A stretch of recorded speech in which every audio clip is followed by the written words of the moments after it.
I just got back from my trip to Vancouver and I brought most of my camera gear with me when I went, and I thought today would be interesting to talk about what type of bag that I use and what type of gear I use to shoot my videos. So I'm going to do something new and I'm going to start with my intro.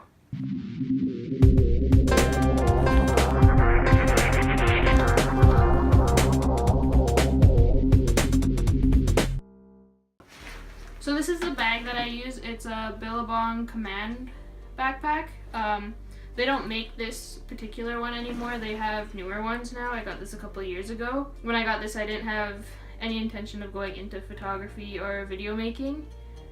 One of the things with this bag when I was buying it was that it had to have a laptop compartment. On this part here, my laptop can go in here, and I know that it's secure and that it's in its own separate compartment. So that's still something that I find really useful with this bag. I took this bag to Vancouver with me, and one really good thing that I like about this bag is that it has a lot of room. I was able to fit my tripod, my drone, my camera, my Osmo, 2 different lenses, as well as a bunch of smaller things like my Joby tripod and my hard drives and SD cards and things like that. So it has this really big main compartment here, and this is where I was able to store a lot of, well, this is where I kept most of my gear when we were traveling. This was probably the biggest thing that I brought with me to Vancouver. It's the Manfrotto Be Free Live Video Kit tripod. It's a really good tripod in that it's really light and compact. It's really good to travel with. It actually fits in my backpack with my drone and all my other gear with it. If you're not familiar with the tripod, it's a little bit different. It's the first tripod that I've ever, well, the first real tripod that I've ever bought. The legs fold up towards the head here, and then you can set different settings on here. So you can have the legs at different settings here. I usually just put it to this one and then set it up. It's really quick to set up.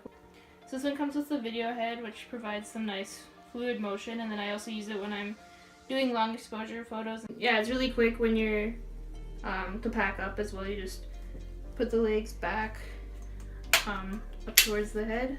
So it's a really good tripod for traveling with, I found, and yeah, I'm really happy with this. The one thing I did learn with traveling to Vancouver though is always make sure that you have your screw in the plate that goes on the bottom of the camera, and find a way to hold that screw in there and never take it out until you put it into the camera.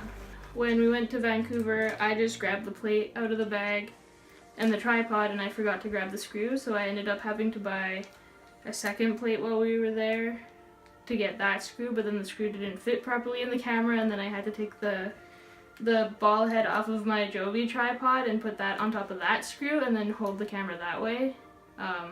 I really should have took a picture of that. It was kind of ridiculous. The second biggest thing was my drone, and this is the, I think it's like the Mavic shoulder bag or something from DJI, and I just kept it all in here.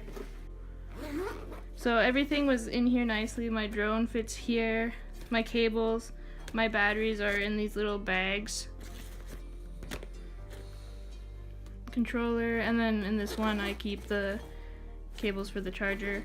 I didn't fly it as much as I was hoping to. The weather wasn't the greatest when we were in Vancouver, and it started snowing like crazy the last couple days. I did get some really nice footage. I'll put that in so you can see it right now.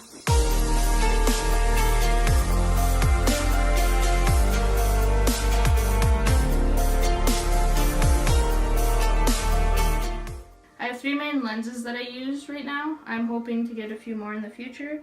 I have my 75-300. I don't use a whole lot anymore, and I find it's really difficult to film with it, especially when it's zoomed out, just because of how much shake it creates, but I like using it for photography. Lately I've mainly been using it for taking photos of eagles. So I got these shots here when we were on Vancouver Island during the trip, and I was pretty happy with how those turned out. I also took that photo of the eclipse back in August with this lens.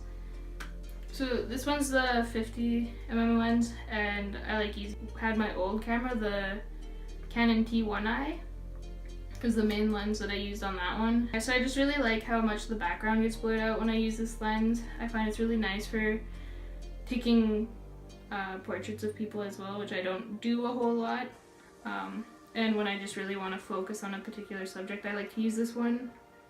It's one of the lenses that I like filming with as well, especially for close-up shots. My third lens is the kit lens that came with the camera that I got on Boxing Day. It's it's a pretty good lens, and I like that I can get wider shots with it that I can't with my other two lenses, so that's the main reason why I've been using this one more now.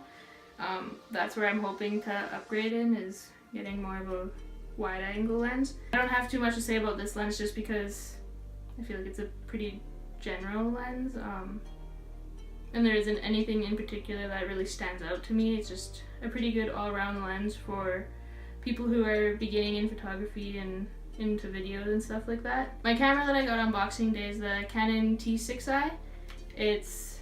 I'm really happy with it. I like that it has this flip out screen here. You can see it that way. One of my favorite things about the camera is that I can connect it to my phone, and I can use my phone as the shutter. And that's how I take a lot of my long exposure shots that I'm trying to start doing more of now. And the video, I think, is really nice on the camera. Coming from a T1i, it's a really good upgrade for me, and I'm really happy with how it is. So this is the DJI Osmo Mobile. I'm not really sure how to say it. I go between both.